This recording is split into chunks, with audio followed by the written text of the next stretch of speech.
The sun cast long shadows over the dusty plains of Colorado Territory, as Wade Campbell buried his wife beneath the cottonwood tree where he had proposed to her 5 years earlier. The spring of 1872 had been cruel, taking Elizabeth not in childbirth as so many women went, but in a sudden fever that swept through the settlement and left only sorrow in its wake. Wade stood motionless as the preacher's words blew away with the prairie wind. The small gathering of neighbors and townsfolk from nearby Silver Creek paid their respects with downcast eyes and mumbled condolences before mounting their horses and wagons, leaving him alone with a mound of fresh earth and memories too painful to bear. Their small ranch had been Elizabeth's dream as much as his. They had worked side by side for every board in their modest home, every fence post, every head of cattle. Without her, the land seemed to stretch endlessly, empty and pointless.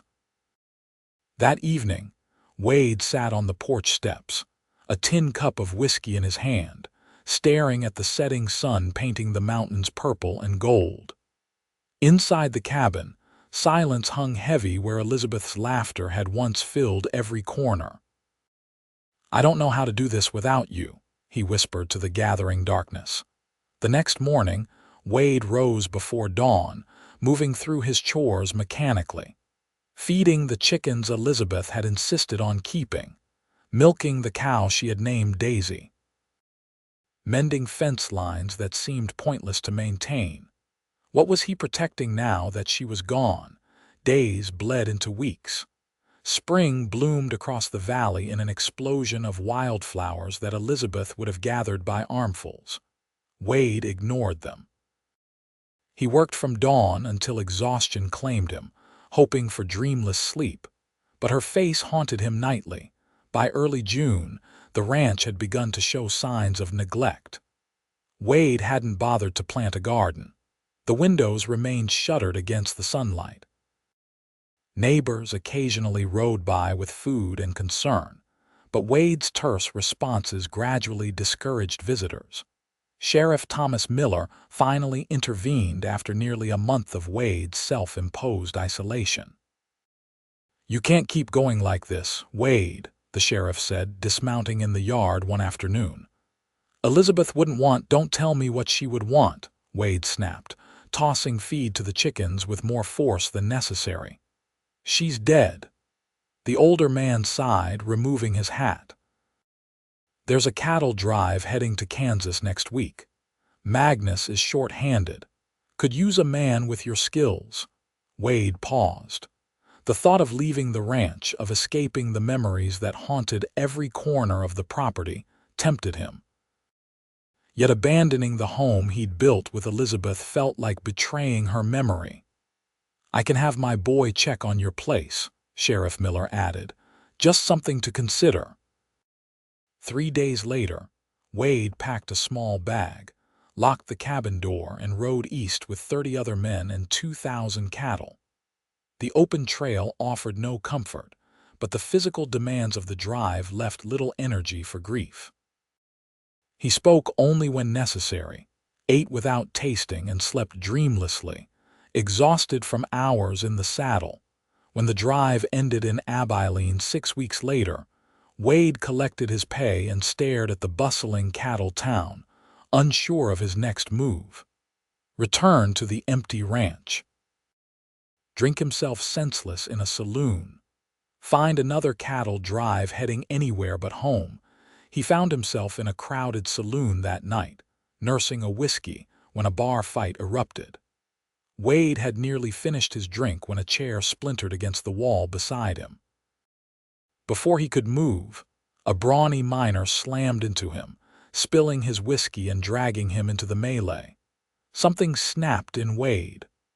All the grief, anger, and helplessness of the past months exploded as his fist connected with the miner's jaw. He fought mindlessly, barely feeling the blows that landed on his own body, welcoming the physical pain that temporarily eclipsed his emotional torment. By the time the sheriff's deputies broke up the fight, Wade was bloodied but somehow calmer than he'd been in months. He spent the night in jail, released the next morning with a warning and a swollen eye, standing on the boardwalk, squinting against the morning sun. Wade made his decision. He would head home.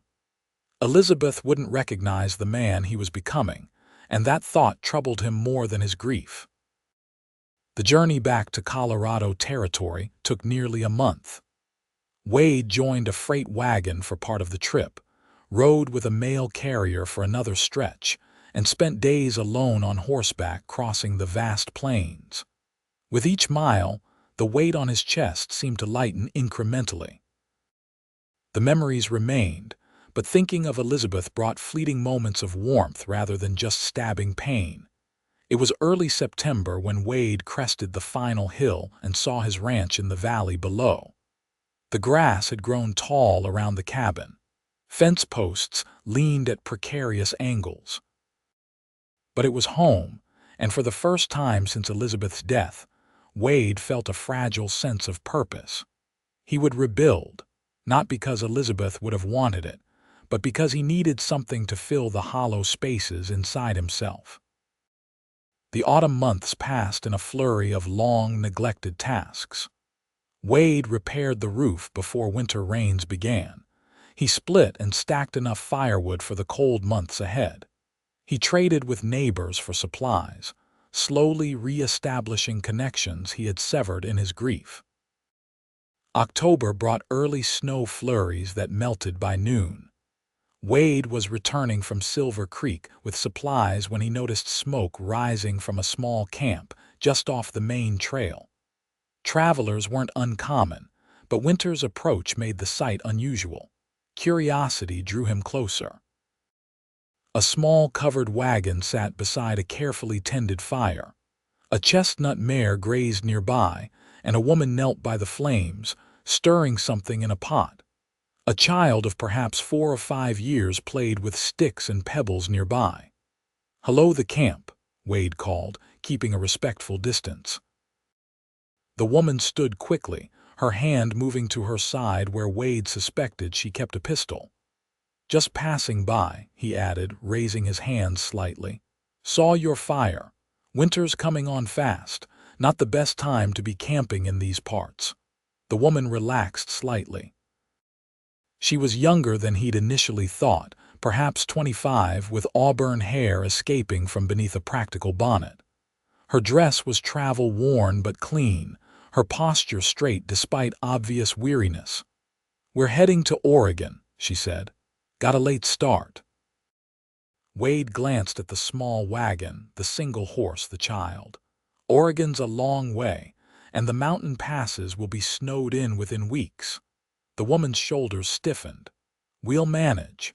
Wade recognized the pride and desperation warring in her expression. He'd worn that look himself not so long ago. "There's a settlement just over that ridge," he said, gesturing toward Silver Creek. "Decent folk. You might consider wintering there before continuing in spring." "Thank you for your concern," she replied formally. "We'll consider it." Wade nodded, tipped his hat and rode on, troubled by the encounter. A woman and child alone faced poor odds in the approaching winter, especially one so clearly unused to frontier hardships.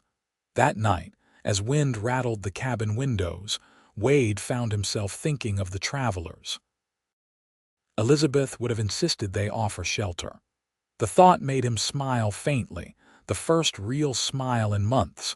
Morning brought 8 inches of snow and a decision.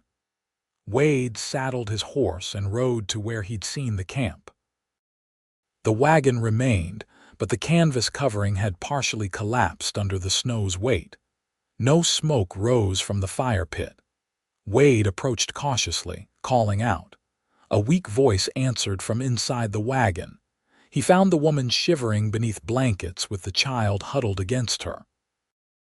The temperature had dropped sharply overnight and their fire had died. The woman's attempts to restart it with damp wood had failed. "You need shelter," Wade said simply. Pride flashed in her eyes, but the child's chattering teeth decided the matter. Just until the storm passes, she conceded.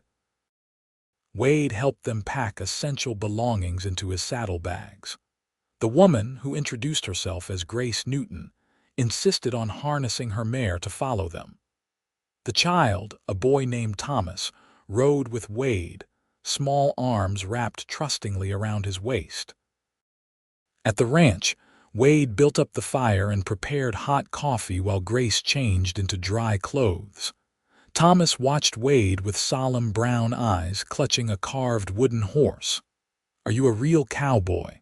the boy asked suddenly. The question caught Wade off guard. "I suppose I am." "My papa was a soldier," Thomas said matter-of-factly. "He went to heaven."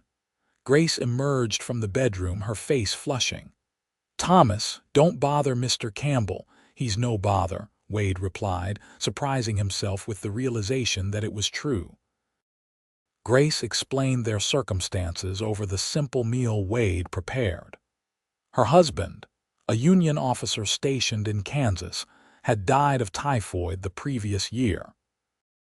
With no family in the East and meager savings, she had determined to reach her cousin in Oregon, who had promised help establishing a millinery shop. "We left late," she admitted.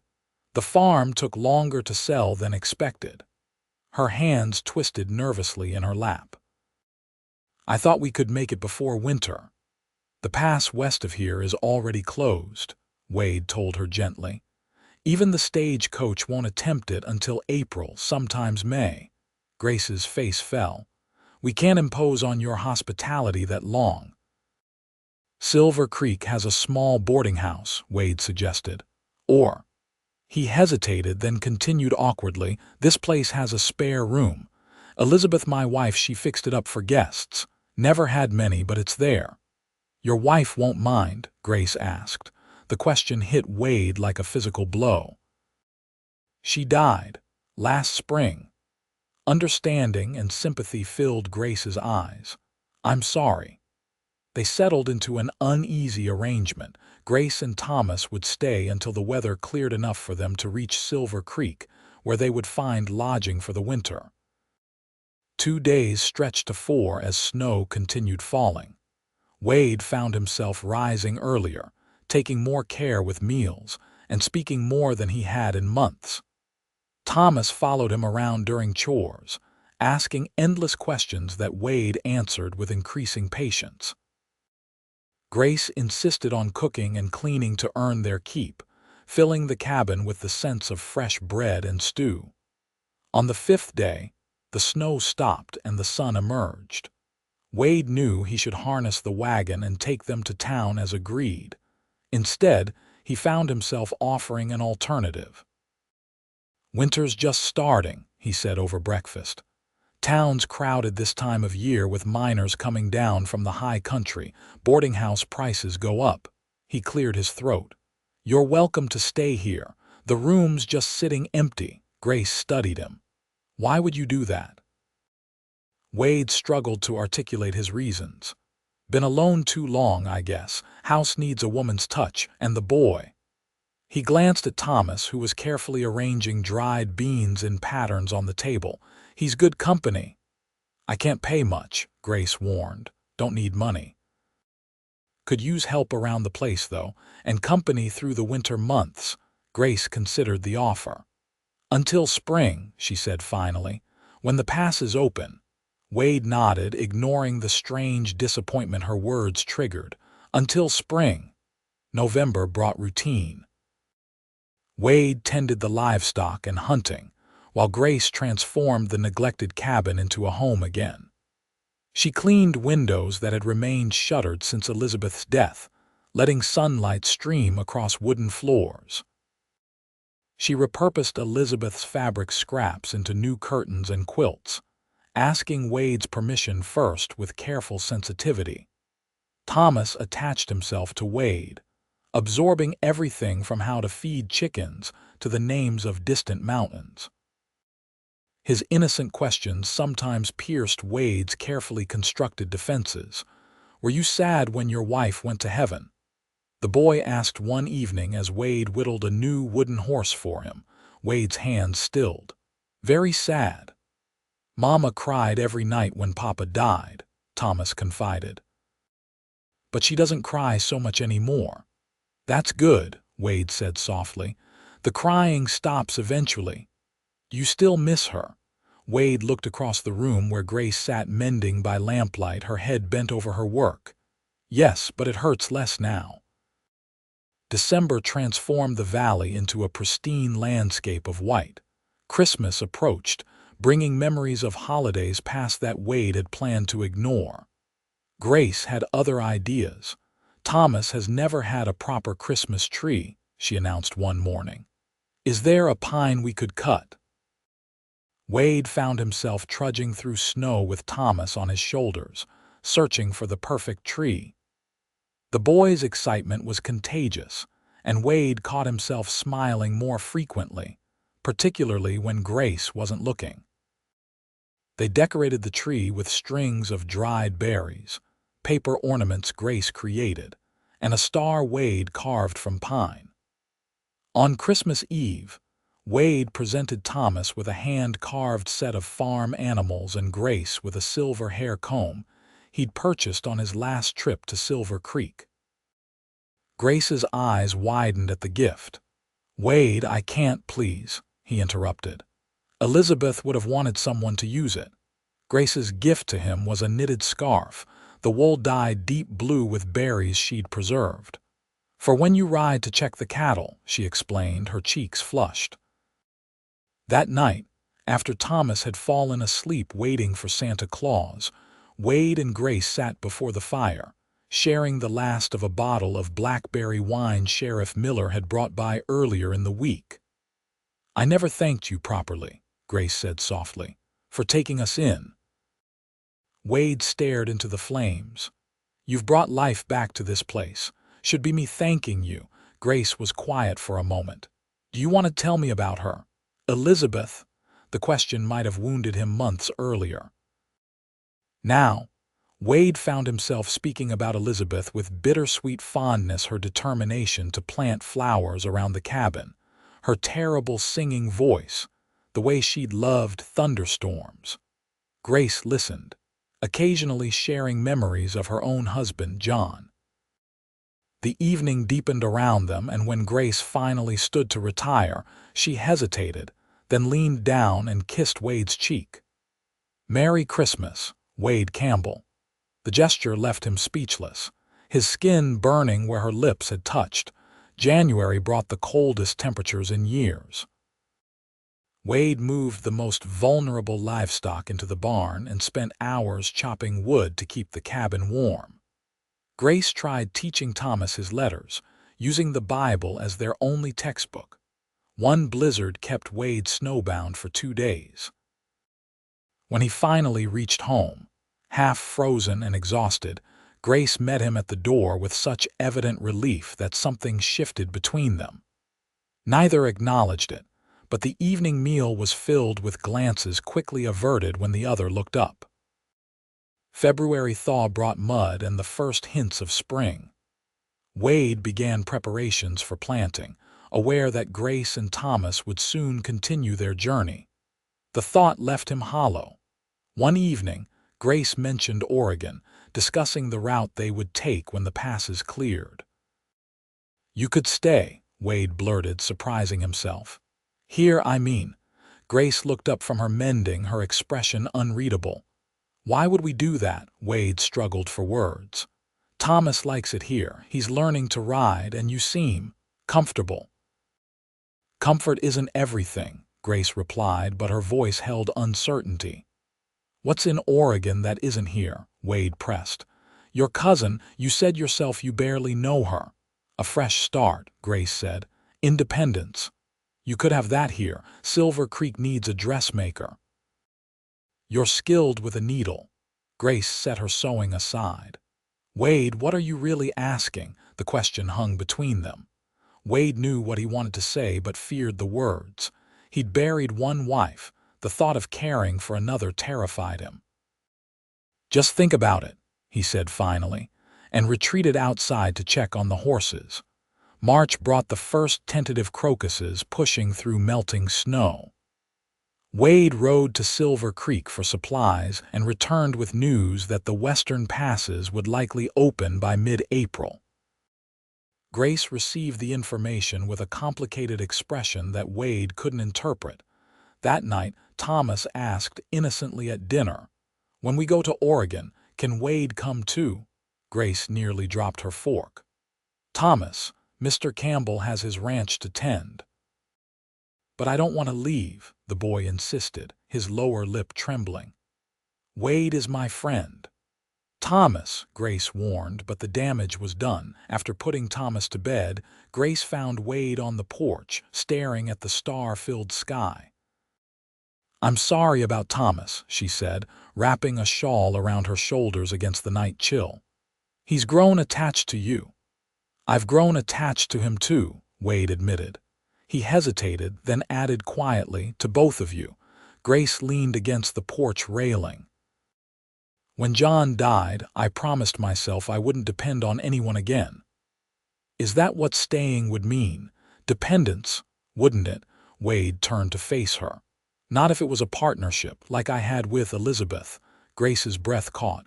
"What exactly are you suggesting, Wade?" "I'm not suggesting anything yet," he said carefully. "But I'm asking you to consider what life might be like if you stayed, if we—" He faltered. "If we what?" Grace prompted, her voice barely audible. "If we built something together," Wade finished. "In time, no rush or pressure." Grace was silent so long that Wade feared he'd overstepped. Finally, she spoke. "I need time to think." "The passes won't open for weeks yet," Wade replied. "Take all the time you need." The following days passed in a strange tension. They maintained their routines, Wade with his ranch work, Grace with household tasks and teaching Thomas, but an unspoken question hung between them. Wade didn't pressure her for an answer, though each day brought April closer. A week later, Sheriff Miller rode up with news that a trading post 50 miles west had reported the high mountain trail partially cleared. Another 2 weeks would see it fully passable. That evening, Wade found Grace sitting alone on the porch, watching the sunset paint the mountains gold. "Beautiful view," he commented, joining her. "I never imagined landscapes could be so vast," she replied. "In Kansas, everything was flat fields. Here, the mountains make me feel small but not insignificant." She turned to him. "I love it here." Hope flared in Wade's chest. "Enough to stay." Grace met his eyes directly. "Thomas asked me yesterday if you could be his new papa. I told him that wasn't a decision for him to make." Wade's heart pounded. "And what did you tell yourself?" "That I'm afraid," she admitted. "Afraid of losing someone again. Afraid of failing. Afraid of—" She hesitated. "Of feeling too much." Wade reached slowly for her hand. When she didn't pull away, he entwined their fingers. "I understand fear. After Elizabeth, I wanted to die too. Couldn't imagine caring for anyone again." "What changed?" Grace whispered. "You," Wade said simply. "You and Thomas. You filled this house with laughter when I thought it would never know joy again." Grace's eyes glistened. "We could fail. We could succeed," Wade countered. "We could build something beautiful." "I don't want to replace Elizabeth," Grace said firmly. "You couldn't," Wade assured her. "Just as I could never replace John, but perhaps we can honor their memories by finding happiness again." Grace studied their joined hands. "I would want my own shop eventually. In town. Silver Creek is growing. It needs a good dressmaker. And I would expect Thomas to be raised as your son in every way that matters." "I'd want nothing less," Wade promised. "And if we—" Grace blushed. "If our relationship were to develop further," Wade lifted her hand to his lips. "One day at a time, Grace. No rush." "We have all the time we need." The tension left Grace's shoulders. "Then yes, Wade Campbell, we'll stay." April arrived with wildflowers carpeting the valley. Wade and Grace rode into Silver Creek together, where Grace met with the general store owner about selling her handmade garments. They purchased seeds for a larger garden, and Wade surprised Grace by ordering fabric for the shop she hoped to open by summer's end. Thomas started school in the one-room schoolhouse when classes resumed after spring planting. Each afternoon, Wade would meet him, lifting the boy onto his horse for the ride home. The townspeople gradually stopped referring to Grace as that widow woman staying with Campbell and began calling her Mrs. Newton from the Campbell Ranch instead. By late May, when the mountains shed the last of their snow caps, the stagecoach brought a letter from Grace's cousin in Oregon, belatedly responding to her plans to visit. Grace wrote back explaining her change in circumstances, a letter that took several attempts as she struggled to articulate her new situation. "What did you tell her?" Wade asked as they sat on the porch that evening, Thomas already asleep inside. "That I found a home," Grace replied. She hesitated, then added, "and perhaps a second chance at happiness." Wade reached for her hand, a gesture that had become comfortably familiar. "Is that what this is? Happiness?" Grace smiled, turning to face him fully. "It's becoming that, day by day." In that moment, with twilight softening the lines of her face and trust in her eyes, Wade recognized the emotion he'd been afraid to name. He leaned forward slowly, giving Grace time to withdraw. Instead, she met him halfway, her lips soft against his. The kiss was gentle, tentative, and full of promise. When they parted, Wade rested his forehead against hers. "I never expected to find you," he whispered. "I wasn't looking for you either," Grace admitted, "but perhaps that's how the best things happen." Summer painted the valley in vibrant greens and golds. Grace opened a small dressmaking shop in a corner of the general store, while Wade expanded the cattle herd. Thomas grew taller, his vocabulary expanding with words like irrigation and homesteading that made Grace laugh and Wade swell with pride. On a perfect July evening, with fireflies dancing across the pasture and the scent of summer roses filling the air, Wade knelt before Grace on the porch steps. "I'm not rushing," he assured her, taking her trembling hands in his. "But I want you to know my intentions. I love you, Grace Newton. You and Thomas have become my family in ways I never thought possible after Elizabeth. Whenever you're ready this year, next year, 5 years from now, I want to make it official." Tears spilled down Grace's cheeks. "We don't need to wait 5 years," she whispered. They married in September, beneath the cottonwood tree that had witnessed both profound grief and newfound joy. Thomas stood proudly beside them, solemnly presenting the rings Wade had purchased in Denver. Sheriff Miller served as best man, and the entire settlement turned out to celebrate the union that many had seen developing over the previous months.